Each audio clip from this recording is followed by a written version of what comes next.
nina besilo nina banga ngezwe lakhe Dumelang, Molweni, Abusheni, Reloge, sanibonani. Asiphinde futhi sibingelele. This is Inkosi Prince Chaba, umnotho emakhosini host. Ila esenza khona uhlelo lokuthi senza kanjani ukulekelela umnotho ukuthi ubuyele kubantu abantu besebenzisana namakhosi. Let me remind you, mhlambe before siqhubeka kakhulu kuzomela ukuze umphakathi wakithi uqonde ukuthi sasikade sikhulume ngani. Last time sasikhulume ngokuthi umnotho kuzofanele ukuthi amakhosi njengoba sonke sazi kunohlelo la kukhulunywa khona ukuthi wenzeka kanjani ukuthi umnotho usebenzisane ukwazi ukusondela eduze kwamakhosi. Lento sithe is a tripartite. Abantu, amakhosi kanye neingonyama bese kuba ithina ngapha. La sithi khona abantu abakwazi ukube nendlela yokusebenzisana namakhosi and amakhosi esizwe ekwazi ukubuyelwa isithunzi. La sithi khona siyazi siyavumelana ukuthi ziningi inhlelo ezikhona, maningi ama-structures and asikubonga ukuthi mningi umsebenzi owenziwa ugovernment wethu waseNingizimu Afrika ukulekelela ngaphansi kweinhlelo zako-agriculture, ngaphansi kweinhlelo zako-mining and energy. But sibonile ukuthi kuzosilekelela ukuthi nathi sizodlala ingxenye ethize khona la emphakathini kanye nokuthi sithathe lolu hlelo kube yilo olikhombisa abantu bakithi izinto ezenziwa uhulumeni kanye nezinto ezenziwa amakhosi. Asiqale sikuveze ukuthi amakhosi mningi imisebenzi eyenzayo. Kunamakhosi mawuya ngapha koma-respect ubheka amakhosi ngeke mhlawumbe ngize ngiwamenshine ngoba sisazowamema ngokuhlukahlukana kwawo kwamanje, kodwa kunamakhosi anawo ama-program amahle ey'ndaweni zawo bese kuba khona ukuthi kwamanye uyabona ukuthi kusasileleke ngemuva. Siyacela-ke bondaba ezitha ukuthi asibe nendlela yokusebenzisana, sibe nendlela yokuthi senza kanjani ukuthi ugovernment wethu simsondeze ayisizwe sakithi siphile. Asikuveze futhi ukuthi siyingxenye yalolu hlelo la esithi khona umnotho emakhosini i-host ekuyinkosi uCaba sithi we are against of uhlelo la kune-GBV khona esibona kuhlukunyezwa abantu besifazane, esibona kuhlukunyezwa abantwana, esibona kuhlukunyezwa bonke abantu ngento ehlukahlukene, abanye bekholelwa entweni yemithi, abanye bakholelwa ey'ntweni ey'ningi ey'khona esingesilo-ke iqiniso ezenza ukuthi kugcine sekunabantu abangatrithwa ngendlela efanele. Sithi-ke thina ilolu hla lamakhosi akube nendlela la sikwazi khona ukuthi sisebenzisane ngoba esifuna ukukubona ukuthi abantu bakithi abalale bedlile indlela yobubha, indlela eningi ngayo. Siyambona futhi uhulumeni asikuveze lokhu ukuthi siyabona abantu ubugebengu obukhona obubhidlangile ezweni. IKwaZulu Natal siyabona lapha kubaba uMkhwanazi okuyena owukhomishina wamaphoyisa, siyawubona umsebenzi omkhulu. Sithi amakhosi awasebenzi esebenzisane futhi nawo esondele kugovernment na ukuthi government usebenza kanjani ukuze nathi sikulekelele siwuhla lwamakhosi. Siyabonga futhi KwaZulu Natal siyaqonda ukuthi kunobaba inkosi uShinga uNdabezitha okuyena ohola amakhosi ngaphansi kwe-traditional house ekhona la KwaZulu Natal. Siyazi ukuthi banazo futhi izinhlelo ezinhle abakhona. Esikushoyo ukuthi kulolu hlelo njengoba kusika season 2 sizoveza ukuthi siyacela ukuthi uhla lika-government sizolivakashela malisondele, nathi sizosondela, sizomema mphakathi babukeli bethu, sizomema wonke ama-department la sizohamba khona besichazele ngezinhlelo ngoba umphakathi ofuna ukwazi kanye namakhosi ukuthi zithini inhlelo ey'ndaweni zamakhosi ey'khona ngaphansi kukahulumeni, ngaphansi komasipala. Mawubheka omasipala KwaZulu Natal esinabo kunemisebenzi eyenzakalayo, kodwa besiba khona into engathi kunokudonsiswano okuba khona.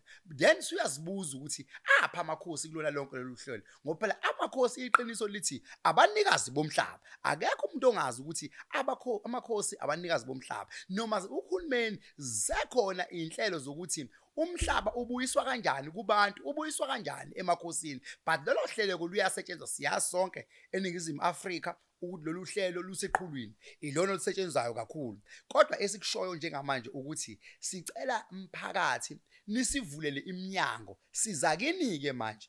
Ngohlelo lolu hlelo luzobe lidlala njalo ngomsombuluko, which is Monday, where la sizobe engage khona umphakathi. And esicela ukuthi umphakathi sicela usebenzisane nathi. Siyawafuna ama-comment, ni-subscribe la sizonibona khona nani nikhulumisana nalolu hlelo ukuthi nina yini enifisa ukubona, yini enifisa manisinenzele khona ngoba kubalulekile ukuthi kusetshenzwe. Mawuba ubheka amakhosi, mhlawumbe ake siqale sibala. Kune-mining eNingizimu Afrika. Siyabonga simenyiwe siyilo lolu hlelo besisenelspruit lapha eNasport eMpumalanga la khona uDeputy Minister umama uShabalala la besikhona naye ekhuluma ngezinhlelo ekuveza ubuhle bukahulumeni obusazoza nazo ekuthi naye esazomema esichazela ukuthi senza kanjani amakhosi la enendawo khona anezimayini amakhosi anayo zonke izinto. Mangabe ubheka nje ngapha koMtuba ngasenkosini uMkhwanazi kunezimayini ezikhona. Mangabe ubheka ngapha koLundi uyathola ukuthi kunezimayini ezikhona. Mangabe ubheka ngapha ngasemajuba koNewcastle kunezimayini. Mangabe ubheka ngapha ngakoDandi ubheka ngakoMnambithi kunezimayini zonke lezo ndawo. Mangabe ubheka koVryhead kunezimayini zonke lezi ndawo. Ngeke ungabala ungaqedi. Sisakhuluma ngeKwaZulu Natal, asikakayi koLimpopo kube kuzimayini koRustenburg la koNorthwest esazikhona izimayini endaweni njalo zamakhosi. Asikakakhulumi sikhuluma ngoMpumalanga la kugcwele khona izimayini. Sikakhulumi ngo-Eastern Cape la kuyimayini zonke ezikhona. Thina esikushoyo sithi siyacela abondaba ezitha sizonxenxa ukuthi masondele kulolu hlelo. Masikwazi ukuthi sikhulumisane, masikwazi ukuthi simeme. Sizoqala simeme ondaba ezitha sakusho na last time. Kulolu hlelo nje enginganithembisa khona ukhona undaba ezitha ngeke ngize ngimusho njengamanje ozobe ekhona and siyacela ukuthi sizwe ngoba undaba ezitha uzobe ezochaza ukuthi zithini inhlelo anazo emhlabeni wakhe undaba ezitha. Zithini inhlelo for osomabhizinisi ngoba into esibukayo senza ukuthi silwe nalesihlava sokuthi njalo kuba ngathi kuyaliwa mangabe kukhona iproject ekhona endaweni yenkosi and iyekubhlungu uthola ukuthi inkosi ihlehlele ngemuva. Asikwazi ukuvumela amakhosi ukuthi ehlehliselwe ngemuva ngoba amakhosi iwona efanele take a lead, iwona efanele bonakale amakhosi ehamba phambili kwintuthuko ekhona endaweni kaNdaba ezitha. Inkosi isebenzisana nekhansela la kuleyo ndawo. Inkosi isebenzisana nomasipala. Inkosi isebenzisana no-MEC noma ngabe uminister and the government. What we are saying sithi siyanimema abondaba ezitha. Mangabe sike sahamba saya Eastern Cape, mangabe ubheka Eastern Cape umhlaba wakhona eEastern Cape, mangabe ubheka kunamagusha, kunezimbuzi, kunayo yonke into ekhona la sizibuza khona ukuthi hawu iphi la abakwazi khona ukuthi benze umsebenzi. Siyazi izikhumba zezimvu zenza iwuli kodwa awuboni ukuthi aphe ama-factory azo. So ezizinto esifuna ukuyokhuluma ngazo lezo zokuthi ake kubonakale manje sisebenza, ake kubonakale isizwe sikwazi ukuphila. Ake kufakwe abantwana bondaba ezitha ake bebuyele ukuthanda i-agriculture. Agriculture is very important. Umnotho usemhlabathini. Mangabe sizokwazi ukufundisa abantwana ezikoleni abafundiswe ngeagriculture. Abantu iagriculture bayibuka njengokuthi iyangcolisa kanti yila umnotho khona okhona. Yingakho sithi bondaba ezitha makhosi esizwe inina ekufanele nihambe phambili ukutshela umphakathi nokwazisa umphakathi ukuthi cha nanti uhlelo manje esesizoba nalo. Sizomema uhulumeni sijabulile asizokwazi sikhulume njengamanje, kodwa ikhona enye yama-department lapha koPitoli esiqalile ukuthi iyafisa ukuthi ibe yingxenye ukuthi sibe ne-MOU nayo this department. Sizonazisa nje mase sifinalizile yonke into ukuthi nangu i-paperwork esesiyenzile nabo abafisayo ukuzolekelela amakhosi. Siyabonga kubona bonke laba abasondelayo ngaphambili, ngoba siyababona bakhona abasondelayo ukuthi bezosebenzisana, sibe nama-MOU, sibe nama-agreement, even omasipala, ngoba sifuna ukuhambela yonke indawo, wonke ama-province ase-South Africa. I-Western Cape sizoyihambela, i-North West sizoyihambela, i-Northern Cape sizoyihambela, i-Gauteng sizoyihambela, i-Free State sizoyihambela, i-KwaZulu Natal sizoyihambela, impumalanga sizofika khona. Ayikho i-province engeke size sifike kuyona ngoba abantu besizwe balambile. Sihambile amakhosi, asivezele amakhosi e-Eastern Cape isizwe besinengonyama empumalanga, yasivezela isizwe ingqinamba esibhekene nazo. Kodwa thina uhlelo lwethu elokuthi sifisa abantu bekwazi ukuthi belwe nobubha, sifisa abantu belwe nendlala esibhekene nayo, sifisa ukuthi silekelele kulobugebengu obungaka eNingizimu Afrika ukuze kukwazi ukubuya i-tourism ngendlela efanele, ngoba i-tourism iyona mangabe ubheka kunamazwe afana no-Dubai.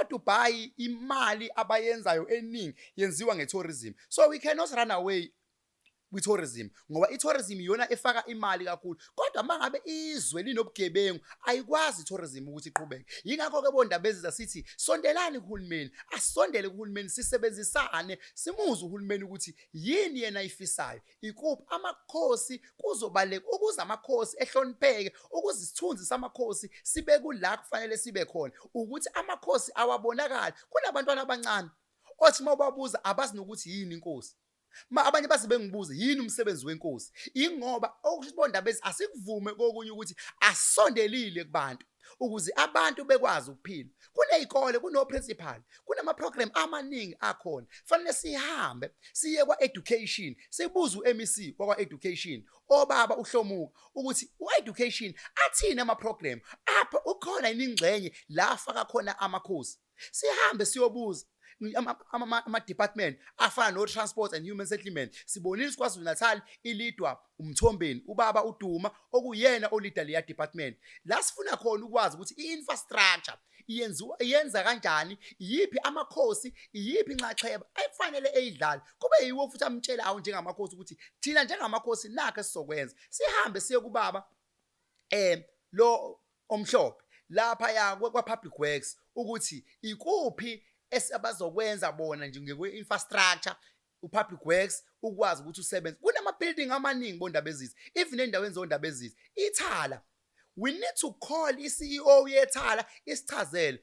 Ayikho into ebuhlungu ngeke ngezwa la kuwona ama-social media kuvezwa ukuthi iThala, omunye umnumzane eveza ukuthi iThala umsebenzi walo awubonakali in terms of i-marketing. iThala libuyele emuva ngoba ngempela asiboni iThala kanti ilona efe ngabe lisebenzisana namakhosi. Sizoyimema futhi i-CEO yakhona ukuthi akizosichazela, ichazele isizwe, ichazele amakhosi ukuthi zithini inhlelo zeThala nama-department, omasipala abafana nomasipala beTheku, omasipala abafana nomasipala bakwaDukuza, omasipala abafana no-Kokstad. Ngeke uzubabale oMgungundlovu, koMsunduzi, yonke indawo siyafisa ngoba kunomasipala esizwa kuthiwa kuba kwi-admin.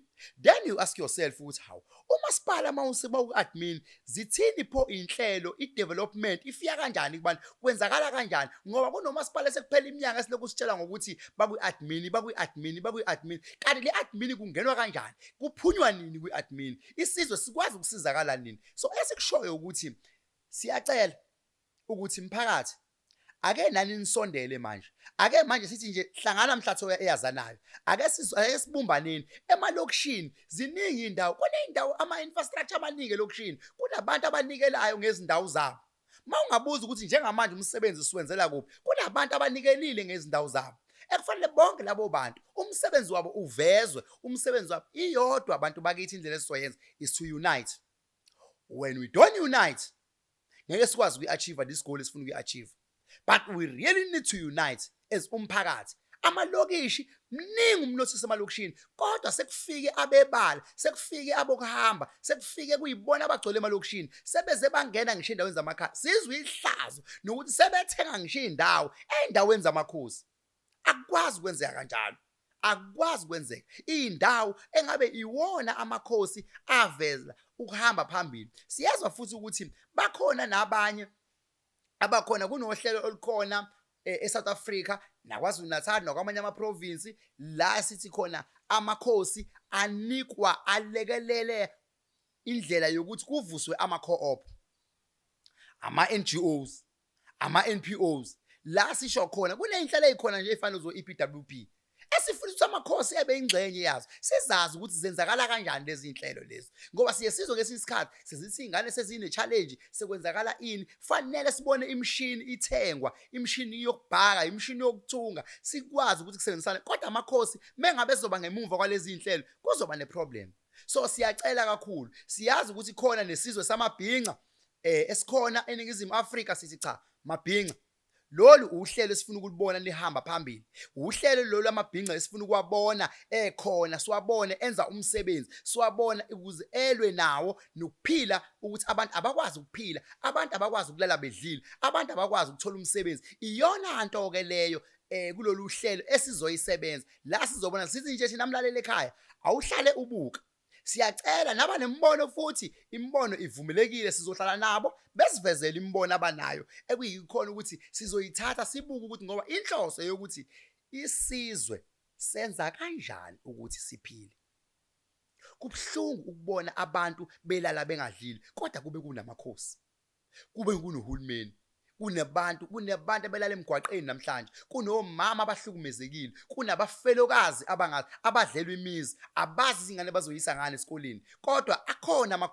amakhosi kanti iwona efehambe phambili ukuthi baphi omama sibe nezinhlelo la sizobe sibebiza khona omama kunomama nje okade egcotshwa lapha kwamkhwanazi inkosi la sifisa khona ukuthi ezosichazela ukuthi wenza kanjani ukuthi ephile yini engabalekelela ngaye abanye omama yilokho esikufisayo kakhulu so nje sithi imphakathi wakithi siyacela ukuthi la nikhona subscribe and nenze sure ukuthi niyatholakala liyingcenye njalo ngomsombuluko lolu hlelo luzobe lukhona la nizokwazi khona ukubona khona la nizokwazi khona ukuthi nikhulume nani uvo lweni siyafisa nembono kube imbono eyakhayo abantu siyazi ke makukhulunywa kanje bakhona abaqhamuka ongoma uyayona abavele beqhamuke nento ehlukile cha siyacela this time ake siphileni ake silwe nalobubha njengoba sithi nje umnotho usemakhosini amakhosi iwona aphethe isizwe iwona efanele ekhulise umnotho elekelelana nohulumeni ngoba amakhosi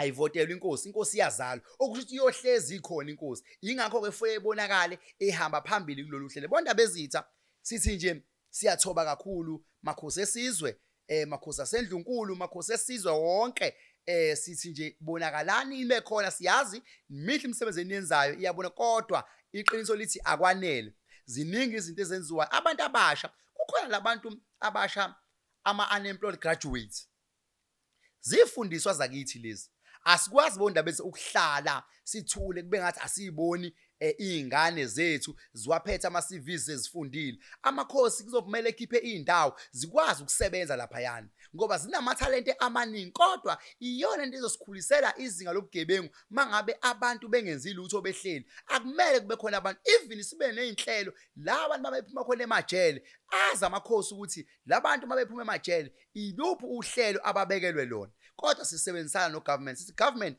come on board let's work together let's unite let's make sure ukuthi isizwe sifinyelela la kufanele sifinyelele khona ngokumthemba uNkulunkulu ngoba inkinga isizwe esingenayo uNkulunkulu leso sizweke siyoba nenkinga kanti uNkulunkulu uyena osembathayo uyena uNkulunkulu osisizayo uyena uNkulunkulu omhlahlandlela nosikhombisayo ukuthi ukuze ozosinika i-directive ozosinika ukuthi ukuze sikwazi ukuphila ngoba mangabe uNkulunkulu simshiye ngemuva asikwazi ukuthi si-achieve whatever that we need to achieve so siyacela sizwe sakithi siyabonga kakhulu.